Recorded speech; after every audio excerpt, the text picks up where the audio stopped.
Hey everybody, today I'm talking about Miyabi, which is a game that was released in 2019. As you can see from the box here, this was designed by Michael Kiesling, who in my opinion is one of the most prolific and accomplished designers of the last 20 years or so. This one accommodates 2 to 4 players and takes around 45 minutes to play. As you can tell from the box here, this is from Haba.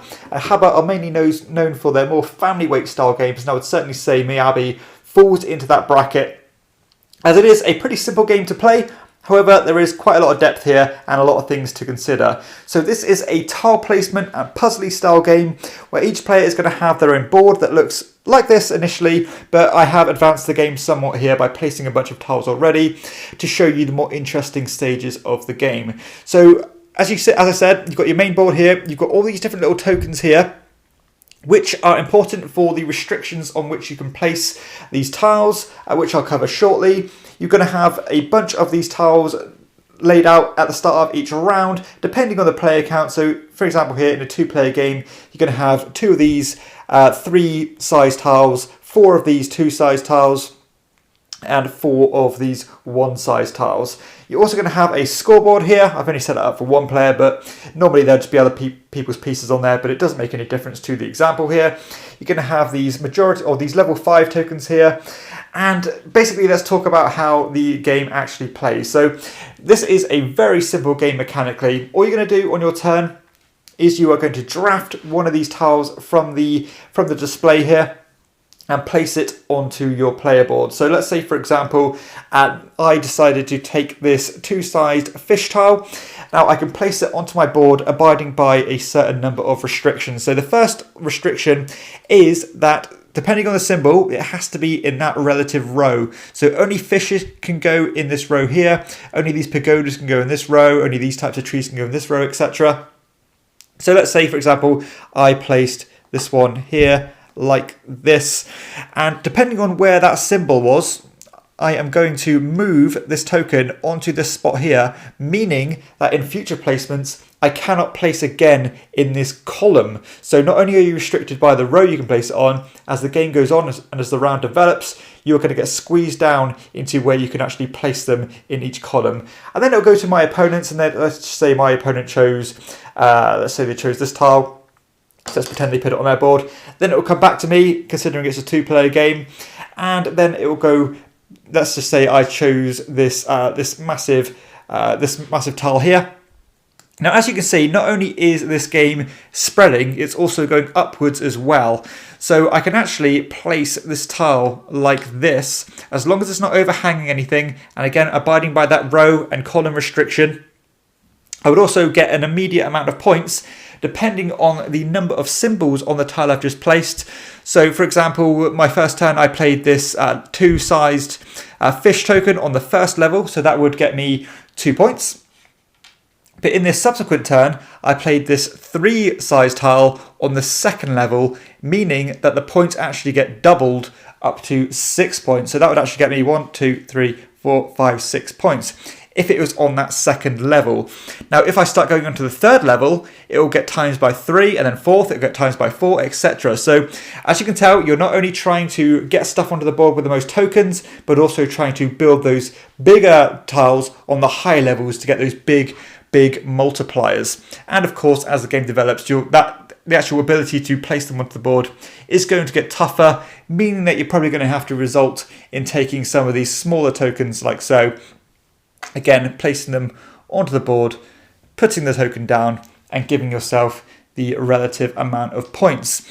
So not only are we trying to get points based on the initial placements by getting those instant points, you can tell here from this little symbology that each row is going to award you an amount of points depending on who's got the majority at the end of the game.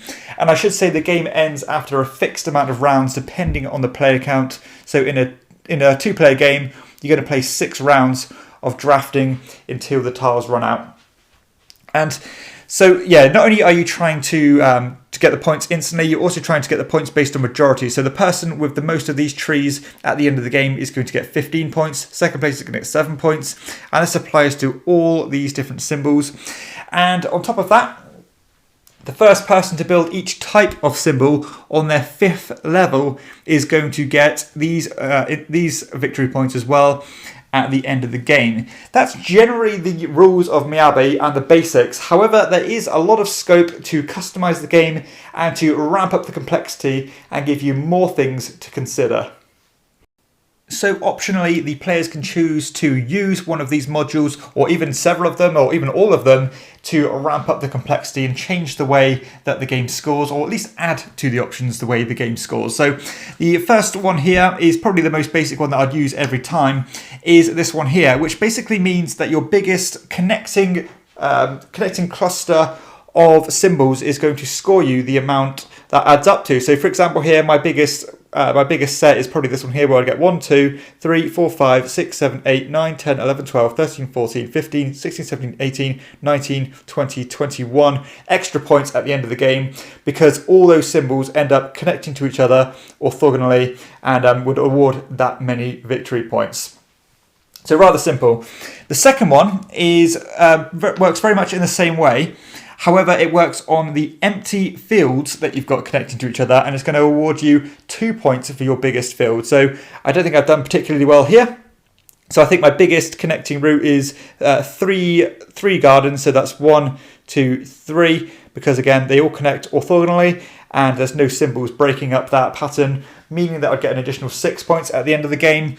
You've got this one here, which means that if you have exactly 7 symbols in a particular row or column, you're going to get 7 points for each time you do that. So more things to rack your brains over and more things to consider.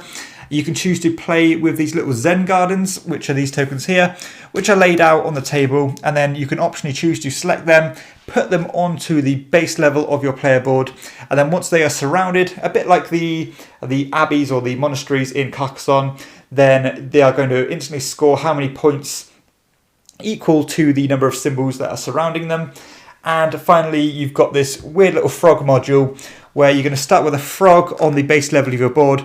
Then as a movement at the start or end of your placement, you can choose to move it 1 space, and you can potentially jump up space to space, jumping up a maximum of 1 level, with the idea of each time you jump up a level, you get the amount of points equal to the level that you've just jumped up to.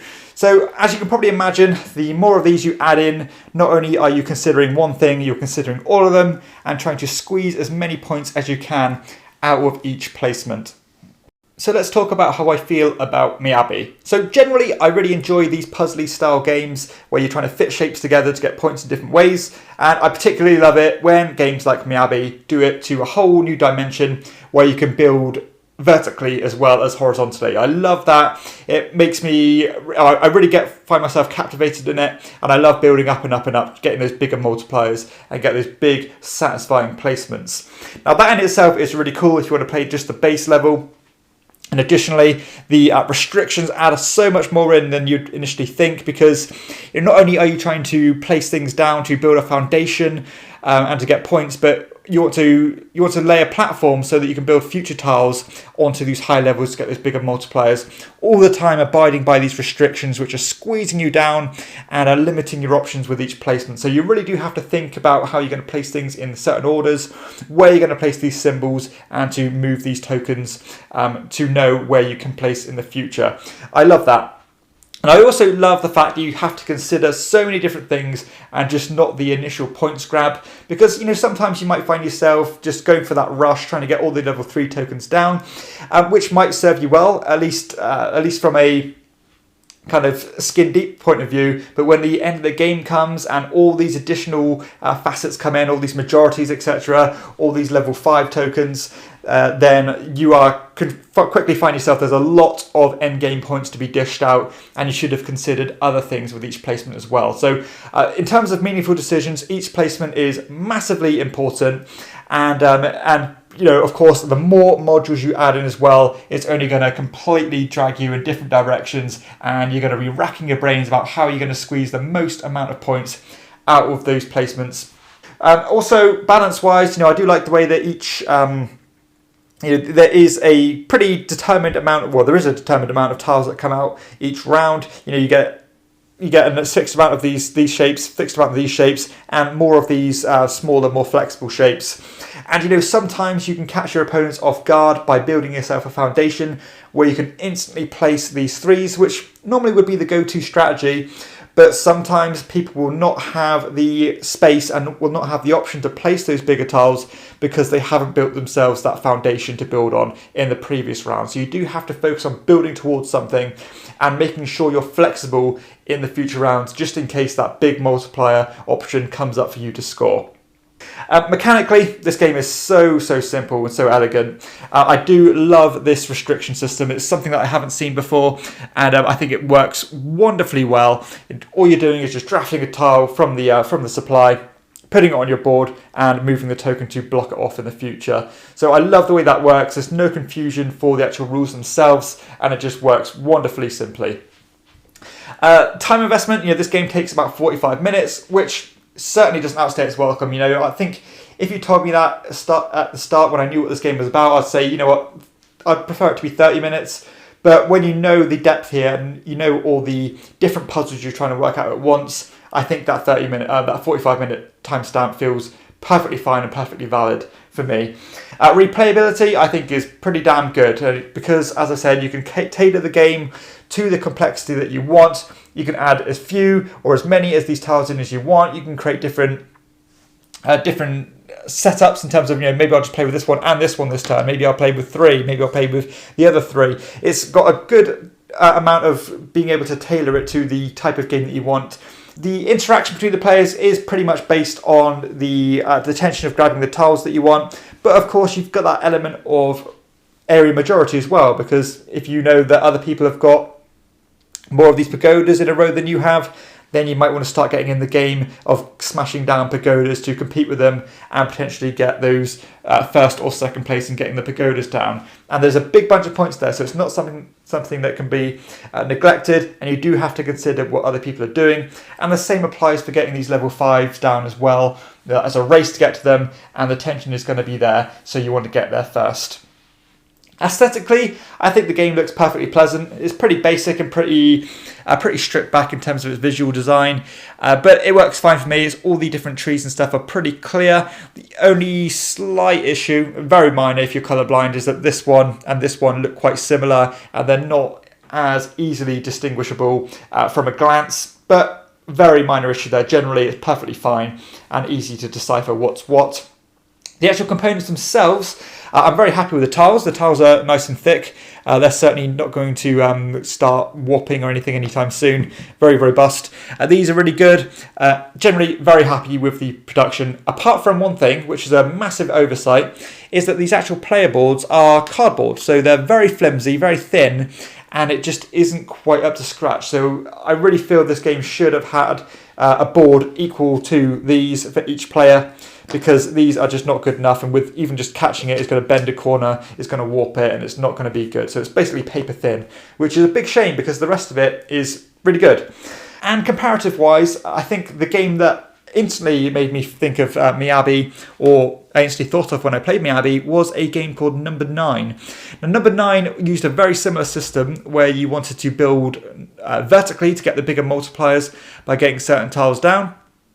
I will say that I massively prefer Miyabi to Number 9. I think it's got a much more potential, a lot more. Not only is it wider, it's deeper as well. I think Number 9 was a good game, but it had a shelf life and it had a certain limit of things you could do with it. Whereas I think the potential for Miyabi to get to the table more and more and more without getting stale, without getting boring, is much greater. So I do prefer Miyabi to a game like Number 9. But yeah, overall, I think this is a lovely game. I think Habba do a great job of doing these family weight games. They're kind of they're gateway level, but they do have a level of depth and a level of engagement that a lot of other these weight of games don't have, because so beautifully elegant and beautifully simple to play, but the decisions are there. It's really it's very puzzly. I do love puzzly games. This one has that in spades. So many things to consider with each placement, and I love how you know, you do want to get the most out of each placement. It's not just,